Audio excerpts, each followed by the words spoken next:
పరిపూర్ణత సియోను శిఖరము, నీ సౌందర్యం యెరూషలేము. నీ పరిపూర్ణత సియోను శిఖరము, నీ పరిపూర్ణత నా జీవిత గమ్యము. నీ పరిపూర్ణత నా జీవిత గమ్యము. నీ పరిపూర్ణత నా జీవిత గమ్యము. నా స్తుతి పాత్రుడా నా యేసయ్యా, నా ఆరాధనకు నీవే యోగ్యుడవయ్యా. నా ఆరాధనకు నీవే యోగ్యుడవయ్యా.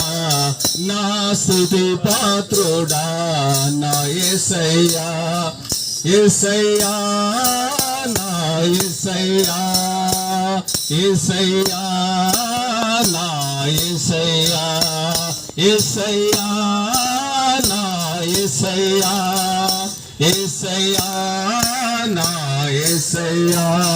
హల్లెలూయా.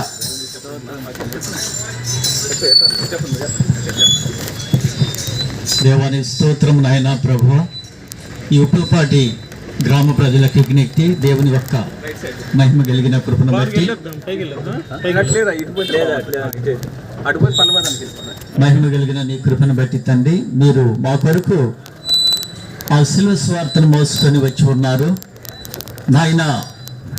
మాకు అప్పగించి వీధి సువార్తగా ప్రకటించమని వాగ్దానం చేసి ఉన్నారు కనుక యేసయ్య, ఈ శిలువ సువార్త వీధి సువార్తగా మమ్మలను ఏర్పాటు చేసి మేము గాడిదలమై ఉన్నప్పుడు మా పైన నా తండ్రి మీరు నాయన అయ్యా, మీరే మీ చిత్తాన్ని నెరవేర్చుకున్నాయన అయ్యా, మేము మోసుకొని వెళ్తున్నాం ప్రభువ.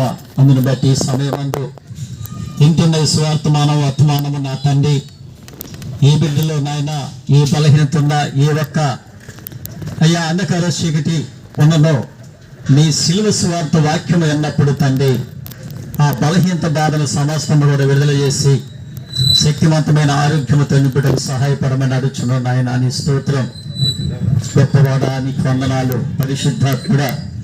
అందుని బట్టి నా తండ్రి అయ్యా, నేనే సత్యమును, నేనే జీవమును, నేను మార్గమునని నా తండ్రి ద్వారా తప్ప మరి ఒకటి లేదని వాగ్దానం చేసి ఉన్నారు. వాగ్దాన పూర్వుడా, వాక్షలేఖరుడా, నీకు స్తోత్రము నా తండ్రి. అందుని బట్టి మీరే మార్గము, మీరే సత్యము, జీవము గనక ఈ జీవ మార్గమును కనుగొని జీవితాలు మార్చుకొని నీ అందును తండ్రి విశ్వసించి అయ్యా రాబోయే ఉగ్రత సమయంలో తీర్మానంలో ప్రభు తప్పించబట్టుకు తప్పించే నాదుడే లేడని వాగ్దానము వాత్సల్యత కలిగిన నీ ప్రసన్నము తెలియ